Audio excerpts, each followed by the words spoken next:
ইতিহাসে জঘন্যতম একটি খুন, সেই খুনটা হয়েছিল 1981 সালের 30শে মে। তৎকালীন বাংলাদেশের সবচেয়ে দেশপ্রেমিক প্রেসিডেন্ট, বিশ্ববরেণ্য প্রেসিডেন্ট জিয়াউর রহমান চট্টগ্রাম সার্কিট হাউসে গিয়েছিলেন। তখন ওনারই প্রতিষ্ঠিত দল বিএনপির দুইটি গ্রুপের সংঘর্ষ হয়েছিলেন, সেটা মীমাংসার জন্য গিয়েছিলেন। সেই 30শে মে রাত্রে সার্কিট হাউসে কিছু ষড়যন্ত্রকারী, বিপদগামী সেনা কর্মকর্তা এবং দুই একজন সাধারণ পাবলিক এই জিয়াউর রহমানকে নির্মমভাবে গুলি করে হত্যা করে। তার মধ্যে অন্যতম যিনি চিহ্নিত করে প্রথম গুলি চালিয়েছিলেন তিনি হলেন মেজর অবসরপ্রাপ্ত মুজাফফর হোসেন। এই মুজাফফর হোসেন গুলি করে তৎকালীন মেজর জেনারেল মঞ্জুকে জানিয়েছিলেন কেল্লা খতম, শেষ করে দিয়েছি। এই কথা যিনি বলেছিলেন, বলে পরবর্তীতে তিনি সহ এই হত্যাকাণ্ডে 16 জন আর্মি জড়িত ছিলেন। 16 জনের মধ্যে 3 জন পালিয়ে গিয়েছিলেন, আর 13 জনের মধ্যে 12 জনের 1981 সালের 22শে সেপ্টেম্বর ফাঁসি হয়েছিলেন সামরিক আদালতে।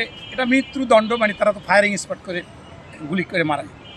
এর পরবর্তীতে 2 বছর পর আরেকজনকে পেয়েছিলেন, তাকে এই 13 জন আগেই মৃত্যুদণ্ড কার্যকর হয়েছিলেন। 3 জন বাকি। তার মধ্যে এই যে সরাসরি গুলি করেছিলেন এবং বলেছিলেন যে মঞ্জুর সাহেবকে জানাইছিলেন যে শেষ, তাকে গ্রেপ্তার করেছেন বাংলাদেশের চৌকাশ গোয়েন্দা বিভাগ। আপনারা জানেন যে তিনি 2 বছর হয়েছে আসছেন বনানী ইউএসএসে। আসার পরে এই অন্তর্বর্তীকালীন সরকার তারা এটাকে আইডেন্টিফাই করতে পারে নাই, নাকি করেননি আমি জানি না।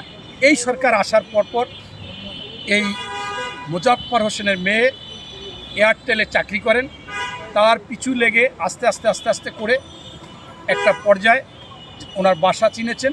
বাসা চেনার পরে তাকে গ্রেপ্তার করেছেন।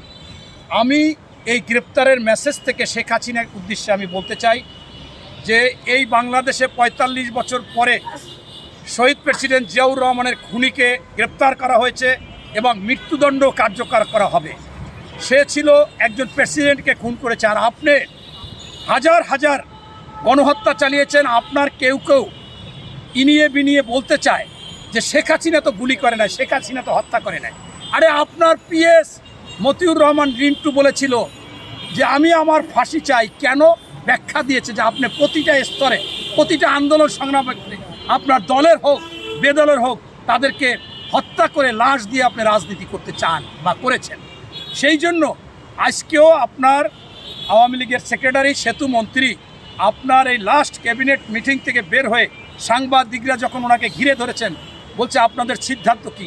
বলছে এই কাগজের সিদ্ধান্ত, মন্ত্রী পরিষদের ক্যাবিনেটের সিদ্ধান্ত হয়েছে কারফিউ, এবং যখন যে বাইর হবে তাকেই ফায়ারিং করে গুলি করে হত্যা করা হবে।